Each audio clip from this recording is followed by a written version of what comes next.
orang berdagang, orang berbisnis itu jangan ngambil untung banyak tapi hasilnya banyak, Mas.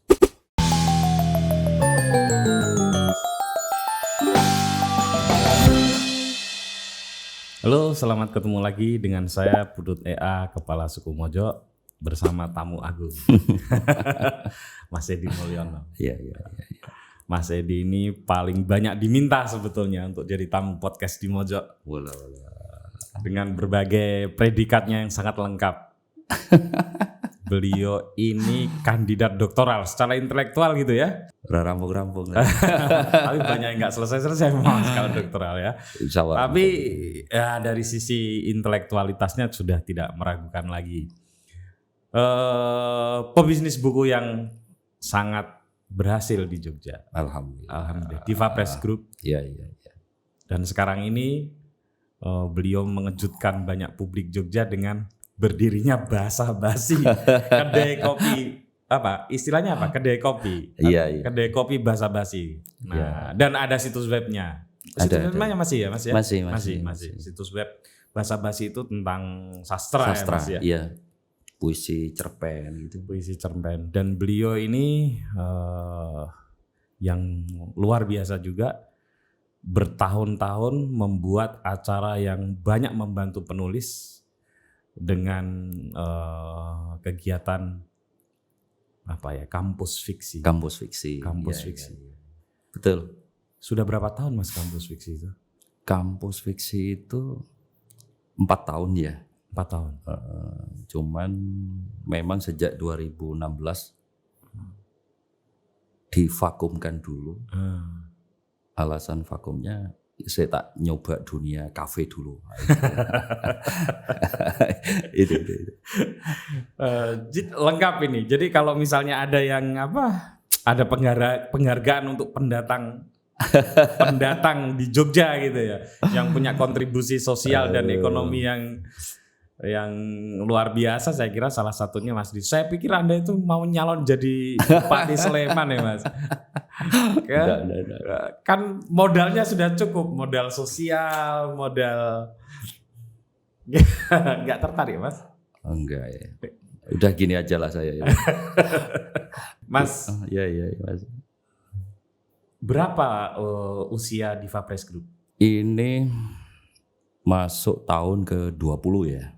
Ini. Iya. Artinya sudah ada ribuan judul buku yang diterbitkan. Iya. Ribuannya mungkin udah di atas 10.000 kali ya. Di atas 10.000. Terus aku sendiri nggak apal wes lah gitu. Sudah mengalami fase-fase penerbitan di Jogja itu berbagai gelombang ya. Iya. Gelombang, banyak sekali penerbit Jogja yang tumbuh, betul, berkembang kemudian mati. Iya. Tapi Diva Press, Diva Group ini malah justru tetap tumbuh. Ya. Apa rahasianya Mas? Saya bikin penerbit dulu itu mungkin lebih karena saya tidak bisa jadi dosen. Ya wajar lah ya, namanya orang tua kan, potret ideal anak sukses itu perantau ke Jogja, diantaranya jadi dosen. Itu kira-kira gambaran seorang bapak dan ibu gitu loh. Iya. Apalagi secara intelektual memiliki modal itu. Ya. Beliau, saya potong, penulis dan sudah menulis lebih dari 40 buku ya Mas? Lebih. Saya itu termasuk penulis yang dianggap produktif di Jogja. Tapi kalau sama Mas Edi itu nggak ada apa-apanya. Saya menerbitkan buku ya 1-2 buku setahun gitu. Mas Edi itu bisa 5, 6. Yeah. Dan bukunya variatif luar biasa. Kalau saya kan hanya fiksi lagi. Kalau Mas Edi itu keislaman, wacana, banyak sekali. Ya kalau menulis concern saya sih atau minat saya, pesan saya 2 kategori sih. Satu ya sastra, karena memang dari situ saya belajar nulis cerpen ya. Satu angkatan ini kayak itu ya, di satu angkatan penulis cerpen. Lebih sukses Mas Putut sebagai cerpenis. Kalau yang kedua ya studi Islam. S1 S2 studi Islam ya? Iya, sampai sekarang S3 juga masih win lah ya, winholic lah saya. Hari ini win Mas. Iya. Gitu Mas Putut. Jadi kira-kira ini orang tua membayangin ideal anak sukses tuh jadi dosen. Tapi saya pribadi memang punya kecenderungan tidak ingin masuk ke dunia itu dengan satu alasan sederhana aja. Saya ngebayangin hidup tertib pakai celana kain, pakai sabuk, kemeja masuk itu piye gitu. Gitu ya. Gitu. Sehingga saya memang katakanlah tidak punya minat ke profesi itu. Nah, lazim lah namanya orang baru lulus kuliah, apalagi saya menikah cepat ya waktu itu. Saya sempat berpikir untuk melamar kerja sebagai editor di Pustaka Pelajar waktu itu. Tapi itu belum pernah saya lakoni karena di sana saya punya kenalan gitu ya. Sampai kemudian ada beberapa kawan yang mendorong saya, sudah bikin penerbit, nerbitin sendiri aja. Persoalannya jelas dua kan ya. Satu, modalnya dari mana? Yang kedua, cara jualnya bagaimana? Ya. Waktu itu ada momentum khusus yang tidak pernah terulang saya kira. Dan itu bagian dari yang menolong saya. Adanya model pemasaran buku melalui distributor tunggal dengan pola kredit retur. Jadi itu sistemnya sederhana gini, saya kirim buku ke sebuah distributor, misalnya nilainya 10 juta. Saya kemudian lalu diberi giro senilai itu dengan kesepakatan nanti kalau tidak laku, tidak lakunya akan diretur, dibalikin, diganti dengan buku baru. Sesuai dengan jumlah gironya itu. Jumlah buku ya, kalau nilai gironya dibayarkan 10. Sesuai dengan kiriman itu ya. Sorry, kalau misalnya dinilai 10 juta gitu ya, terus ternyata bukunya hanya laku 5 juta, maka ada sisa 5 juta yang harus diganti oleh dengan buku baru. Terus gitu. Nah itu menjadikan perkara pemasaran itu sederhana, tidak lagi rumit. Nah terus perkara modal itu ya alhamdulillah lah. Ada beberapa percetakan itu yang baik hati mau ngutangin sama saya. Intinya gitulah ya. Nah, saya mulai bismillah lah nekat gitu loh. Masuk ke dunia itu. Ya biasalah namanya barang rintisan. One man show itu pasti. Ngedit sendiri. Nganterin buku sendiri. Pernah nganterin buku pakai motor. Saya ingat motor saya waktu itu Tornado GS. Itu tahun berapa ya Mas? 2001. 2001 ya? Nganterin buku ke distributor itu hujan deras. Pas parkir itu kepleset, jatuh jempalit saya itu. Ya Allah gitu. Ya biasalah ya rintisan ya.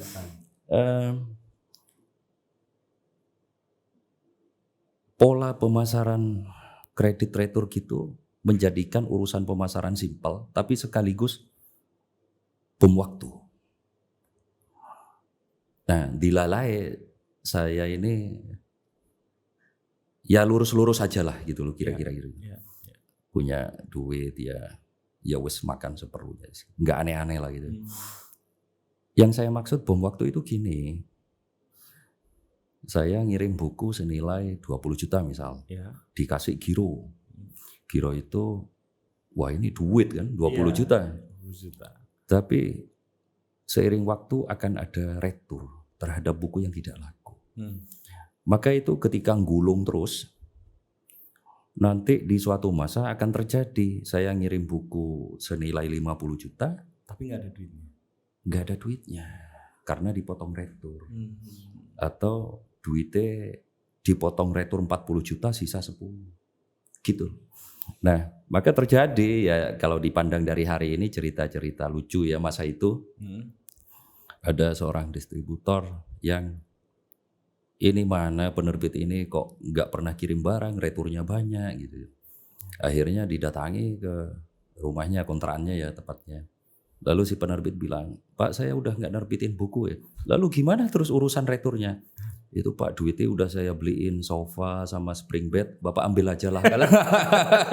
Itu terjadi betul itu. Nah, itu menjadi bom waktu. Sehingga memang ya di tahun-tahun 2003 itu kan bencana ya penerbit Jogja itu. Iya bayangin Mas, anak muda, single, tiba-tiba pegang duit 20 juta, 30 juta. Saat itu. Ya gatel lah untuk hedon ya. Nah, tapi bom waktu itu terjadi. Maka banyak teman-teman saya yang jatuh ya waktu itu. Nah, saya menyadari resiko ini dari awal.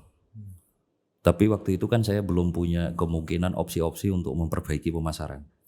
Baru pada tahun 2006 dengan nekat, bismillah gitu ya, saya berhenti dari model pemasaran kredit retro itu karena yang paling ideal itu memang konsinyasi, titip jual. Itu yang paling benar, paling ideal. Sehingga berapapun omset kita itu benar-benar uang kita. Gitu. Nah 2006 saya merintis itu, nekat saya buka kantor perwakilan Diva di Jakarta. Berarti itu konteksnya Mas Edi bikin distributor sendiri? Betul. Oke. 2006. Wah itu modalnya gede juga ya? Enggak juga. Enggak juga. Saya nyewa kontrakan di Jakarta itu cuma 8 juta walaupun daerah banjir. Begitupun di Surabaya, yang penting jalan sih lah. Nah, udah alhamdulillah itu berjalan, ternyata benar analisa saya. Yang pas sehat itu memang konsinyasi, titip jual. Ketika kita punya buku yang memang benar-benar best laku, itu duitnya banter. Nah, ketika tidak laku, kita jadi bisa evaluasi. Kenapa, gitu ya. Ya itu terus berjalan seiring waktu, sampai alhamdulillah hari ini. Memang dalam perjalanan ini ya pastilah mengalami fase-fase naik turun, termasuk perubahan paradigma dan sebagainya ya. Dulu saya pernah berada di fase ngebayangin pokoknya buku apapun terbitin. Ada isu ake, bikin buku ake. Gitu. Ada isu hidroponik, bikin hidroponik. Gelombang cinta. Iya. Kubik, bikin. Gitu. Misalnya sekarang ini mestinya yang nerbitin Monstera ya. Iya. Daun bisa betul. 10 juta. Gitu. Nah, saya lalu belajar ya. Ini bukan karakter penerbitan yang saya cintai yang kayak gini. Sampai seiring waktu, kira-kira mulai tahun 2015 ya, beberapa teman di lingkaran dekat saya itu mendorong saya. Mbok ayo toh, ini nun sewu nggih. Jogja ini banyak penerbit, tapi cenderung dipandang sebelah mata sama pusat gitu ya. Jakarta ya. Kenapa para penulis top Jogja itu nerbitin harus Jakarta, gitu ya. Nah, saya cermati, saya coba sharing, cari tahu, bla bla bla macam-macam. Kesimpulan saya lalu menjadi sesederhana ini sekarang.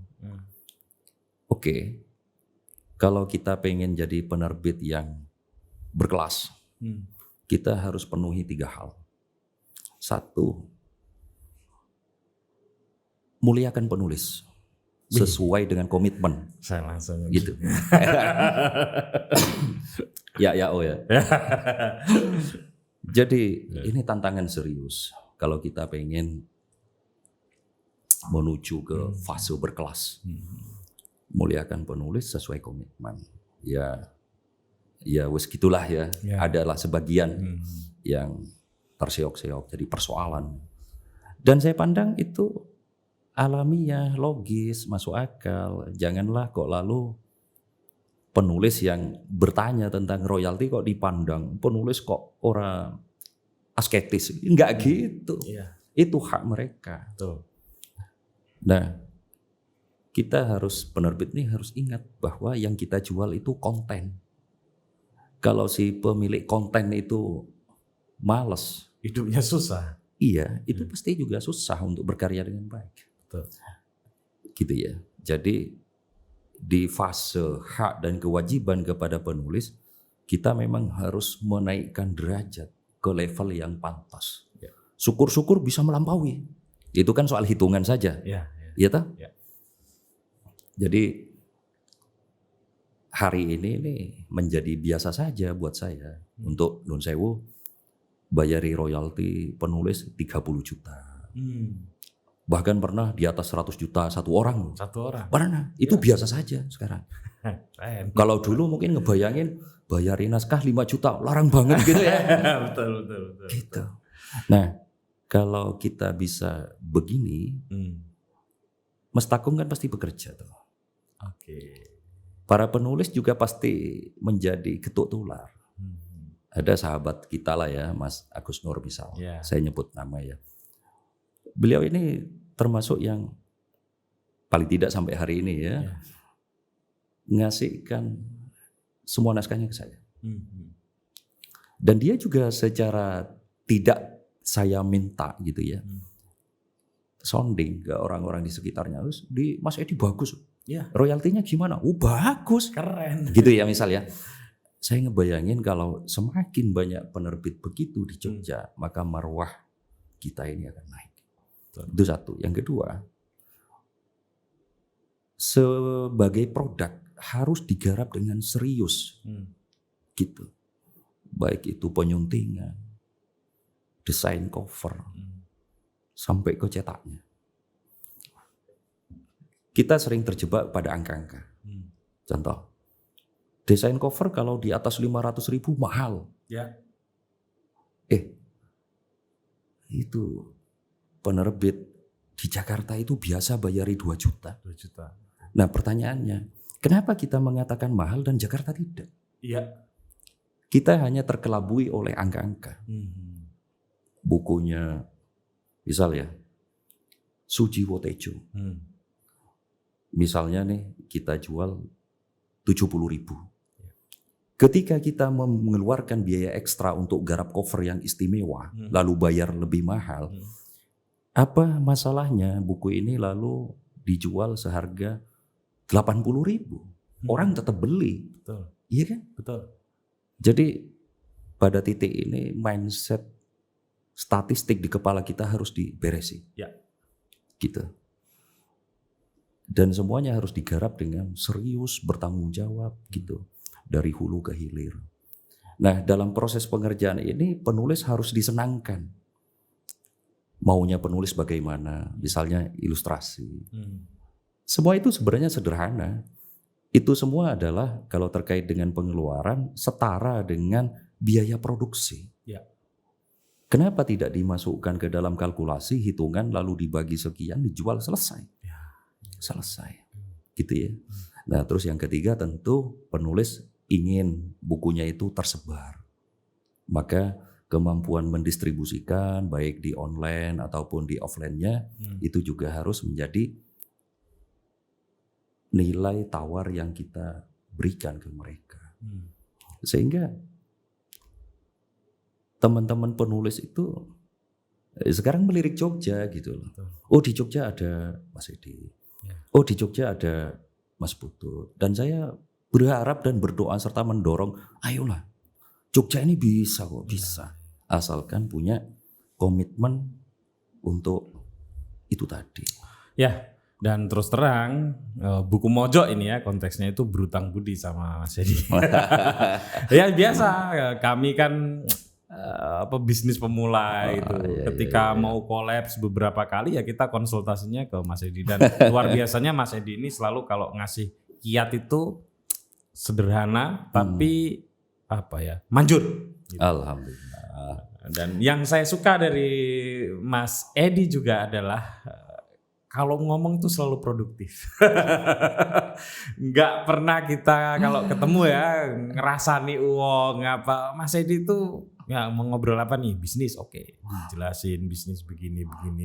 Memang tidak serta-merta bisa kita pahami gitu. Tapi kalau kita cerna baik-baik, kita bisa punya formulanya. Misalnya kayak waktu manajer Buku Mojo soan ke Mas Edi tanya ini gimana ini kita lagi wah cash tinggal 6 juta mau bayar ini sulit. Mas Edi tuh kasih filosofi. Saya masih ingat persis tuh. Tidak ada buku yang tidak laku. Betul. Yang ada adalah buku yang belum ketemu pembelinya. Betul.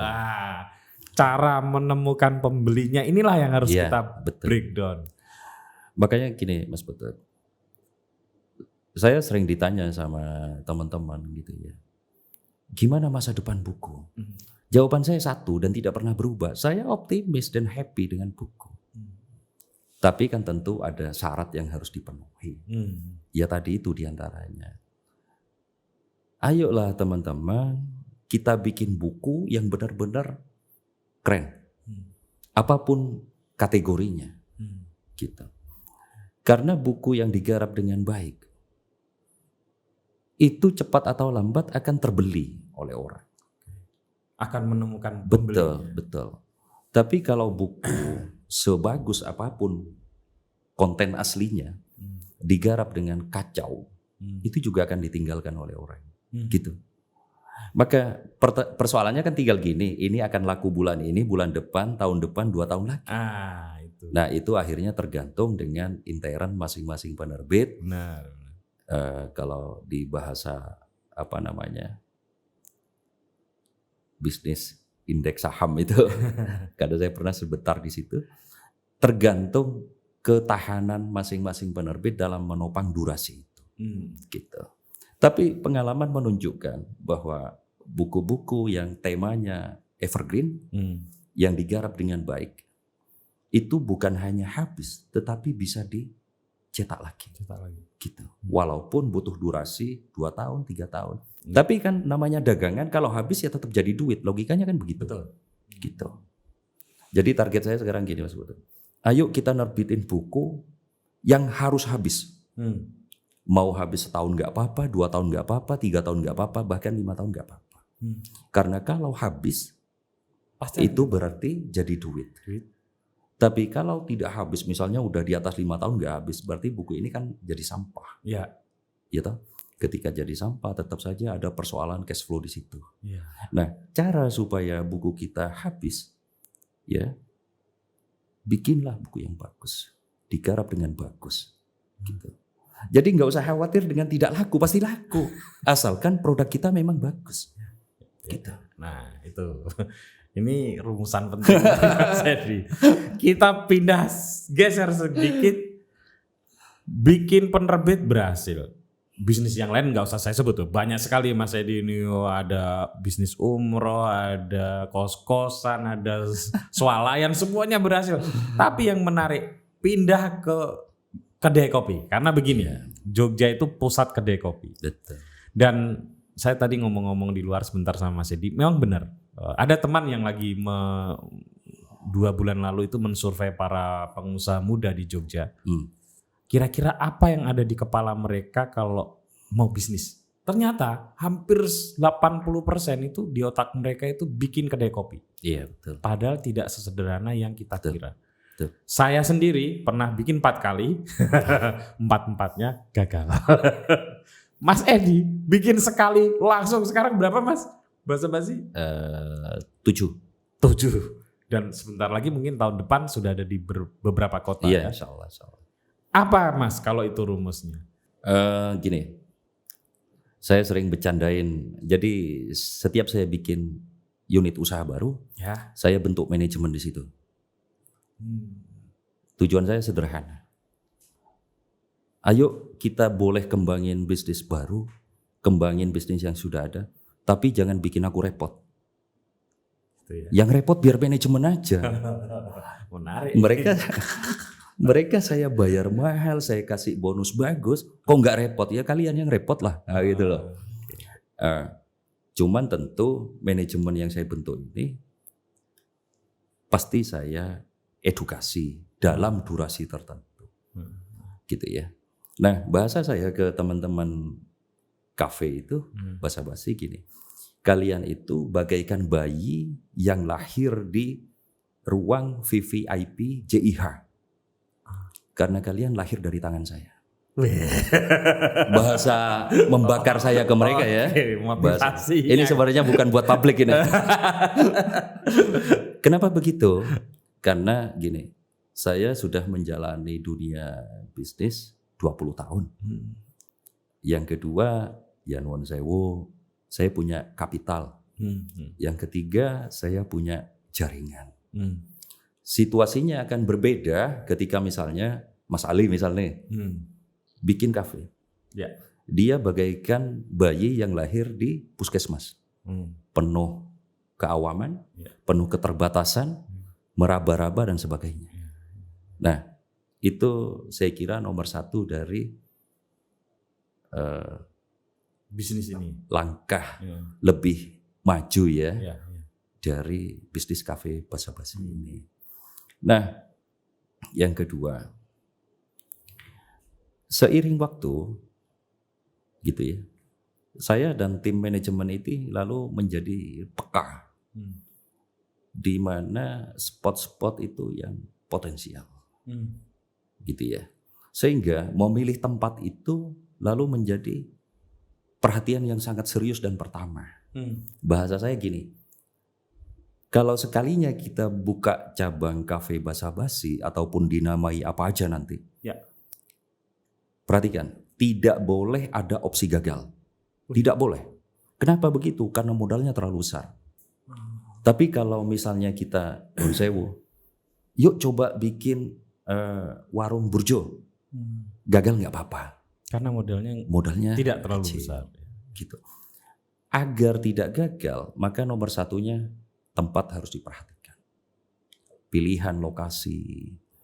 Nah, karena pangsa basa-basi itu mahasiswa, maka keterjangkauan lokasi dari area mahasiswa, entah itu kampus, entah itu kos-kosan, harus diperhatikan. Oke, sorry saya potong Mas Edi.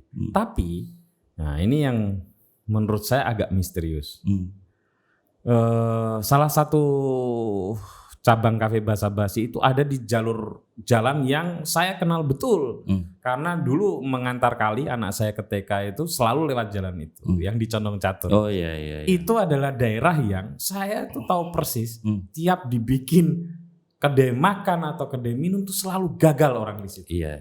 Basa-basi malah rame banget. Betul. Itu gimana tuh kalau soal kayak gitu? Khusus di kafe basa-basi Concat itu butuh waktu lebih panjang untuk rame. Tapi artinya Mas Edi sebetulnya tahu ya. Tahu. Akhirnya memang tempat itu agak butuh perjuangan tersendiri. Betul. Oke. Itu seingat saya butuh waktu 3 bulan untuk sampai ke omset minimal. Oh ya gitu. cepet ya Mas ya? Ya alhamdulillah cepat. Tapi untuk ukuran basa-basi itu lama Mas. Oh gitu ya? Karena wah repot ini. Targetnya buka kafe itu paling lama seminggu harus rame. Harus rame? Iya. Rame maksudnya ukurannya adalah target minimal harian. Itu kan ada hitungannya ya. Nah khusus yang Contat itu memang butuh waktu sampai 3 bulan. Tapi alhamdulillah ya berhasil memecahkan juga kan. Sekarang menjadi salah satu cabang kafe basa-basi yang juga grade A lah katakanlah. Dan sedang mau dikembangkan lagi lebih besar lagi di situ ya. Dibesarkan lagi di belakang itu. Nah cuman seiring waktu lalu wajar ya kan kalau terjadi pertambahan pengetahuan, pemahaman, dinamikanya itu kan ya. Apa yang saya katakan tadi di awal bahwa keterjangkauan lokasi dengan segmen mahasiswa itu harus menjadi perhatian utama. Itu lalu bertambah dengan nomor 2 nih, ini yang sekarang nih. Apa itu? Instagramable Mas. Gitu. Maka Mas Putut pernah ya ke kafe main-main? Ya kafe main-main, kafe terbarunya ya. Betul. Itu kan didandani sedemikian rupa. Orang itu menyangka bahwa ini modalnya pasti besar. Tak kasih tahu, tidak. Karena saya tahu cara ilmu hematnya. Gitu. Nah, kafe main-main ini termasuk kafe yang tanda petik menjual view. Gitu. Nah, maka kalau mau, jadi sekarang ini kira-kira ada 2 opsi gini. Ya. Paling ideal itu keterjangkauan dari mahasiswa oke, view-nya oke. Ini wis keren banget ini. Tapi 2 ini kan nggak selalu didapat. Nah, jika tidak bisa ideal seperti itu, bisa menyasar pertama view-nya bagus, tapi ini akan butuh perjuangan beberapa waktu. Gitu. Tapi itu bukan soal tantangan. Nah, maka misalnya gini, dikit cerita ya. Insya Allah saya akan bangun kafe lagi. Ini udah dapat lahannya di baratnya UMY kampus. Jadi kalau yang lama kan sudah ada. Itu timur ring road. Oh, waduh. Ini baratnya belum loh. Nanti utaranya, selatannya. Sesuai UMY dikepung. Nah, kebetulan yang lokasi baru ini agak masuk gitu. Tapi view-nya istimewa. Nah, saya berhitung dari awal. Saya bahasa guyon saya ke teman-teman, kita bikin di sini. Pak, ini agak jauh loh Pak. Rugi setahun nggak apa-apa kok, tapi pasti berhasil. Yakin aku berhasil. Saya masih punya banyak amunisi untuk memberhasilkan ini. Nah, akhirnya saya ambil. Bahwa ini butuh perjuangan lebih dibanding yang lokasinya strategis, iya. Tapi saya memandang ini, oke lah, hidup butuh tantangan dan gitu ya. Ini akan saya uji coba, Mas. Gitu. Mas, bisnis kok ya tentu saja sebagai pebisnis saya yakin Mas Edi pernah gagal dan mungkin ada banyak juga yang gagal ya. Betul, tapi betul. Dari sekian bisnis yang saya tahu digeluti Mas Edi itu, apa ilmu inti dari, karena itu kan bisnis yang beda-beda, bisnis buku jauh berbeda dengan bisnis kafe, jauh berbeda dengan bikin swalayan atau biro umroh gitu. Apa Mas kunci-kunci utama gitu dalam berbisnis sehingga ya hampir sebagian sukses gitu? Ini mungkin akan kedengaran rodo spiritual ya. Oh nggak apa-apa. Nah itu mungkin yang justru insight-nya mungkin di situ gitu.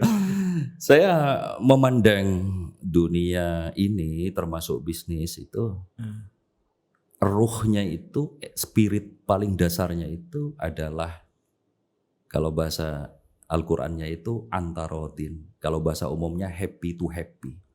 Saling menyenangkan, saling membahagiakan. Karena ada di Al-Qur'an. Ada tentang antarodin itu ya. Jadi yang dimaksud dengan antarodin atau bahasa tekstualnya itu saling rela, kalau pemahaman luas saya harus menghadirkan happy to happy. Karena itu saya beberapa kali misalnya di Twitter saya bilang berbisnis itu tidak harus selalu untung dari satu transaksi. Kalau orang masih berpikir bahwa transaksi ini rugi, transaksi ini untung, transaksi ini rugi, ya non sewu, itu nggak akan happy dia itu. Karena kepalanya selalu dihunjam oleh kalkulasi. Minggu ini rugi, aduh ini gimana? Maka saya ngajarin, ayolah gawe simpel aja, dibikin simpel. Caranya gimana? Kita bisa hitung bulanan. Akumulasi bulanan itu akan menjawab dari operasional. Bahkan umpama karena pandemi ini 3 bulan minus terus, gak usah begitu sedih. Karena akumulasi tahunan kita masih plus. Begitu. Tapi coba bayangin, Mas Putut bikin kafe misalnya. Senin sampai Kamis, katakanlah minus. Ya. Jumat, Sabtu, Minggu plus. Apa iya Mas Putut akan memilih Senin sampai Kamis stres? Padahal akumulasi dari seminggu itu plus. Kemon lah gitu loh. Ringankan saja. Itu maksud saya. Itu ya satu. Yang kedua, saya percaya mestakung itu atau bahasa Islamnya itu sunatullah ya. Itu pasti bekerja. Tidak mungkin tidak. Kalau saya bisa membuat karyawan saya, tim saya happy, karena mungkin disejahterakan, karena mungkin diwongke gitu ya, pasti feedbacknya itu akan juga positif pada kita. Begitupun kepada pengunjung kafe, gitu. Kalau mereka beli, jajan, dan mendapatkan happy dari situ, baik itu secara harga, secara kualitas, bahkan garansi, kan namanya human error mungkin terjadi, garansinya dibikin mudah segala macam, maka itu akan membuat mereka happy. Ketika mereka happy dengan kita, mereka akan datang. Energi positifnya itu begitu, dia akan ngajak temannya dan seterusnya. Maka adalah ya pernah 1-2, nggak banyak kok, Pernah kejadian ada force majeure di Basa-Basi UMY. Jadi anak lagi ngetik gini, kejatuhan kelapa. Laptopnya yang kena, untungnya laptop ya, bukan orangnya. Laptopnya hancur, Mas. Oke. Ya, dia komplain ke manajemen lah ya. Pendek cerita, nyampe ya manajemen agak rumit lah urusannya. Ya maklum lah manajemen lah ya, bukan owner ya. Saya juga tidak menyalahkan mereka. Sampai kemudian berita ini nyampe ke saya ajak ketemu, panggil. Saya ajak bicara. Intinya kami sepakat, ya wis lah paruan. Saya nutupi dia paruan itu dari biaya kerugian itu. Bahwa saya tanda petik secara finansial rugi, iya. Kok kopi cuman seharga 5.000, 10.000 kok ganti sampai jutaan. Tapi kan peristiwa itu tidak bisa dipandang 1, 2 gitu, semuanya akumulasi. Dan orang ini lalu happy gitu ya dengan adanya ini.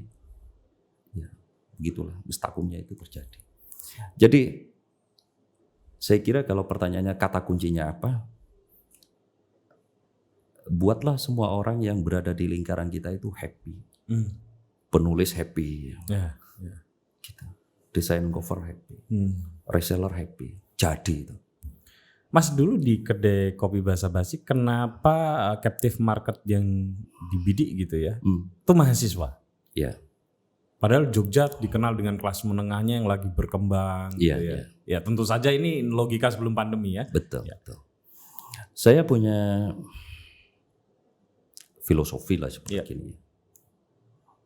Orang berdagang, orang berbisnis itu jangan ngambil untung banyak tapi hasilnya banyak, Mas. Gimana tuh? Gini maksudnya. Mungkin orang kalau jualan kopi segini harga 20.000. Oke. Katakanlah untungnya misal 12.000. Iya. Saya jualan kopi misal harga 5.000. Untungnya misal 2.500. Oke. Orang mungkin akan berpikir enakan yang ini dong. Sekali seduh 12.000. Ya. Tapi perhatikan akumulasinya. Yang untung 12.000 per cup, sebulan jual 100 cup, duitnya berapa? Tapi saya untung 2.500 per cup, tapi satu cabang kafe Basa-Basi bisa 2 kintal sebulan, duitnya banyak mana? Gitu. Volume ya? Betul. Mas Edi memilih volume. Betul. Itu satu. Yang kedua, kelas menengah memang banyak di Jogja, tapi tetap lebih banyak sobat win. Ini win. Tetap lebih banyak teman-teman mahasiswa dari daerah. Yang ya begitulah mereka itu. Tapi mereka sahabat kita juga, gitu kan? Populasinya itu besar mereka itu. Gitu, Mas. Nah, di penerbitan selain Diva Press itu sebetulnya banyak dulu penerbit yang besar. Sekarang mulai satu persatu, mohon maaf, banyak juga yang berguguran. Nah, di kedai kopi juga gitu. Jogja itu saya tahu persis kalau orang menghukum dalam tanda kutip ya. Warung itu tiba-tiba bisa rame, tapi tiba-tiba dalam waktu singkat bisa sangat sepi. Nah ini fenomena ini gimana itu menjaga supaya dua hal ini ternyata tidak terjadi di penerbitan dan di kedai kopi, kafe Basa-Basi ini? Iya, tentu namanya kompetitor itu pasti ada. Kayak sekarang betapa sesaknya yang namanya kafe di Jogja. Karena itu dipandang sebagai lahan yang basah. Iya toh. Dan dipandang sebagai bisnis yang paling mudah dibikin. Kan gitu. Nah, seiring dengan banyaknya kompetitor ini, lalu pilihan-pilihan masyarakat atau mahasiswa itu kan menjadi sangat luas dan terbuka. Kalau dulu misal anak UIN pilihannya ada 10 kafe. Mungkin hari ini pilihannya udah 30 kafe. Ya, betul. Kayak gitu ya. Dengan segmentasi yang yang sama. Tapi kan selalu gini Mas, para pembeli itu adalah manusia. Mereka punya emosi. Maka bagaimana caranya sebanyak-banyaknya, seinten-intennya bisa merangkul emosi mereka. Iya. Gitu. Nah itu yang saya bilang tadi, antarotin, happy to happy itu tadi. Itu satu ya. Yang kedua, nah sekarang saya punya visi gini Mas tentang kafe. Ini akan saya terapin ke depan nih. Oke, ini hari zaman Instagramable. Untuk bisa mendapatkan foto yang Instagramable, kamu harus datang ke kafe premium. Gitu ya? Tapi saya akan dobrak itu. Saya ingin memberikan. Saya akan bikinkan kafe buat kalian. Kalian akan dapat kualitas Instagramable, harganya murah. Dan view-nya memang bagus-bagus kafe sebelah sih. Sawah. Bahasa candaannya itu gini. Bahasa candaannya. Teman-teman manajemen pernah nanya, Pak, apa nggak rugi? Mana ada ruginya? Coba dihitung. Tapi pertanyaanmu lebih tepatnya adalah, apa nggak kurang untungnya? Karena saya tahu ini Mas. Misalnya, es cappuccino. Misalnya di sebuah kafe X dijual 25.000. Itu bagaikan saya melihat buku. Ini modalnya paling 7.000. Gitu. Ketika misalnya saya jual katakanlah harga 15.000, bukankah itu udah untung? Ketika untung ini lalu diakumulasikan dengan apa yang saya sebut tadi, ngambil untung gak usah banyak-banyak, tapi yang banyak. Itu selesai tuh perkara itu. Kan begitu. Sama dengan buku. Saking apale saya sama buku ya. Itu di pojok ada buku. Oh itu biayanya nyetak paling 10.000. Tanpa perlu pegang saya bisa itu. Saking wasisnya di dunia buku itu. Betul. Gitu Mas.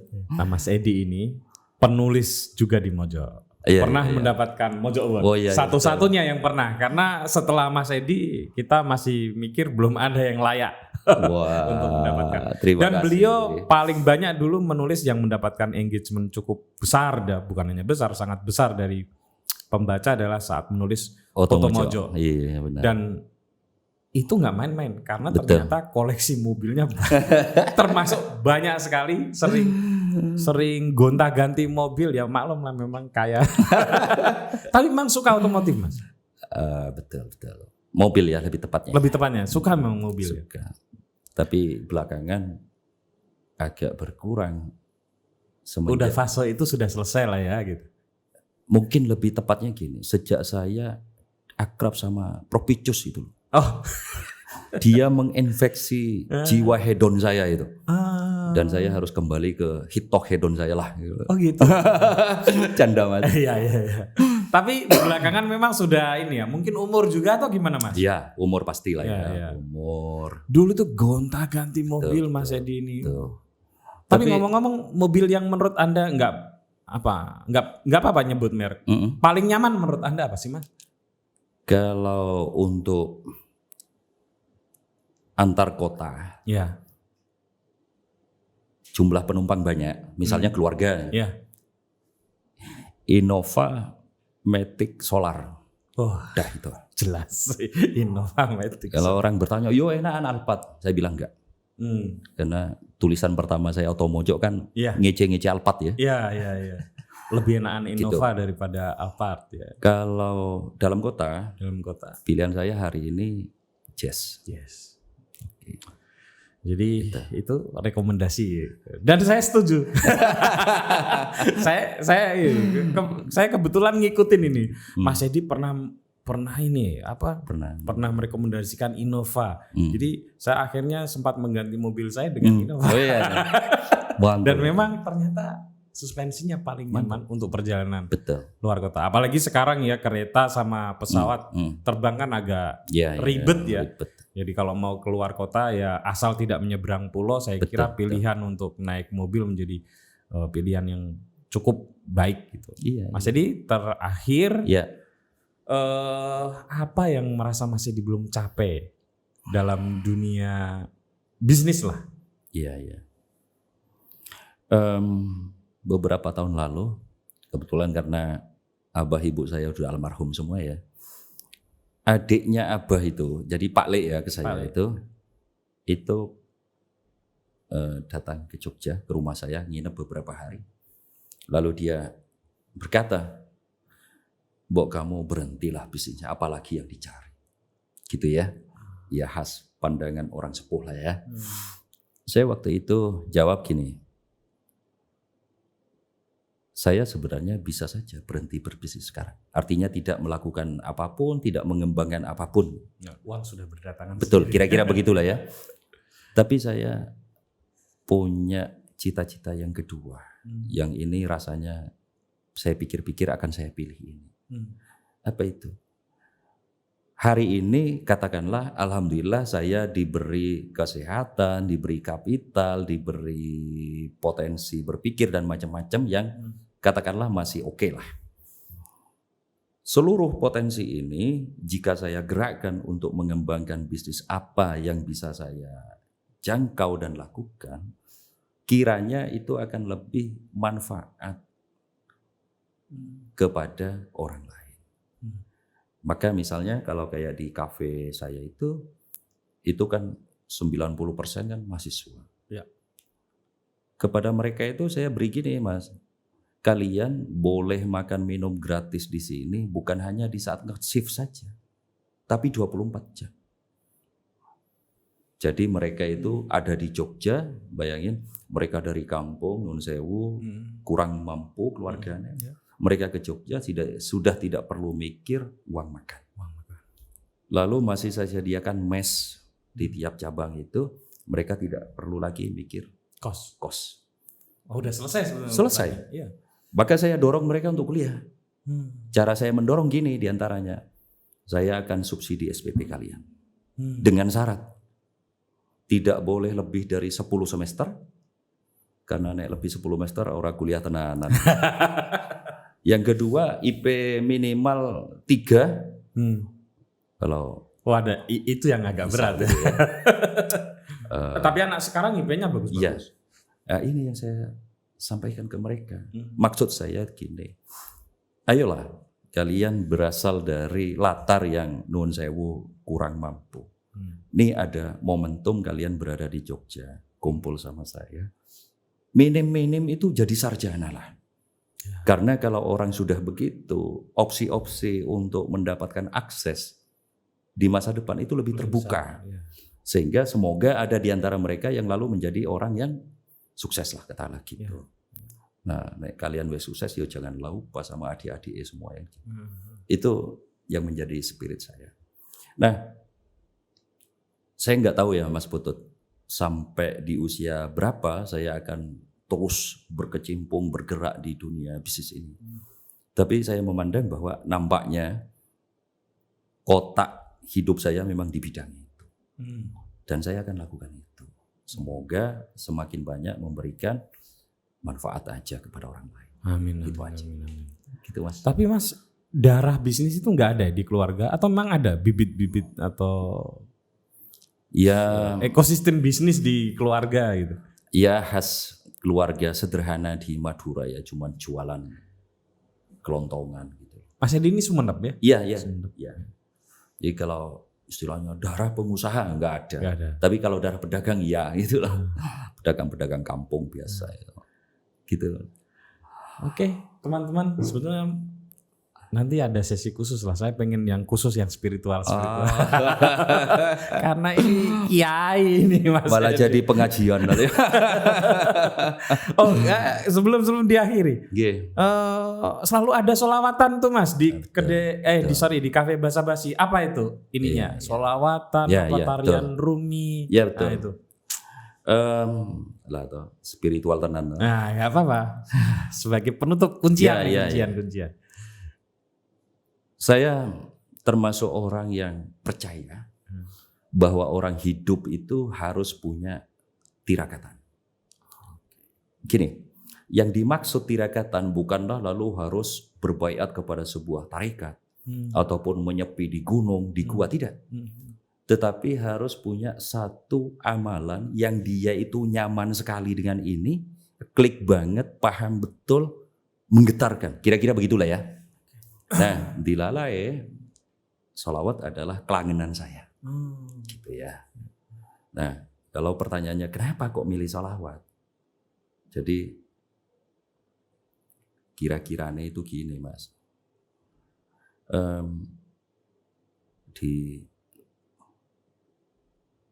surat Al-Anfal 33 itu dikatakan gini. Allah tidak akan menimpakan bala bencana atau azab sepanjang engkau, wahai Muhammad, Nabi Muhammad maksudnya, bersama mereka. Kalau di dalam tafsirnya Prof. Quraisy Shihab itu, orang yang mencintai Rasulullah, bersolawat kepada Rasulullah, akan dijaga dari bala bencana. Begitu. Nah, dalam bahasa tafsir yang sakarpe, jadinya begini bahasa saya. Yang pengen sukses, solawatan. Gitu. Dan itu sejak dulu? Iya, alhamdulillah udah dari lama sekali. Udah lama sekali ya. Makanya itu terus saya rawat ya. Ibaratnya itu mungkin buat orang lain itu setara dengan mereka senang perkutut gitu loh. Senang kelangenan, sesuatu yang sifatnya kelangenan gitu. Dan itu bikin damai juga ya. Alhamdulillah, begitulah kira-kira. Nah, kalau pertanyaan apakah itu benar jadi kunci sukses? Nah, itu udah wallahu a'lam bishawab lah. Iya. Pokoknya itu ranah ikhtiarnya kita gitu. Ada ikhtiar langitnya lah ya. Betul, insyaallah. Ikhtiar batinnya. Oke, teman-teman. Nah, bagi teman-teman yang mulai agak-agak terbuka hatinya, belajar untuk bersolawat. Saya sedang belajar untuk bersolawat. Iya. Ya, belajar mencintai Kanjeng Nabi. Amin. Begitu teman-teman. Oke, sampai ketemu lagi di lain kesempatan. Dan saya berharap nanti kapan-kapan Mas Edi bisa Insyaallah. Datang lagi. Insyaallah. Ya, bagi banyak hal lagi. Amin insyaallah. Karena ilmunya banyak sekali. Aduh. Oke, sampai ketemu lagi.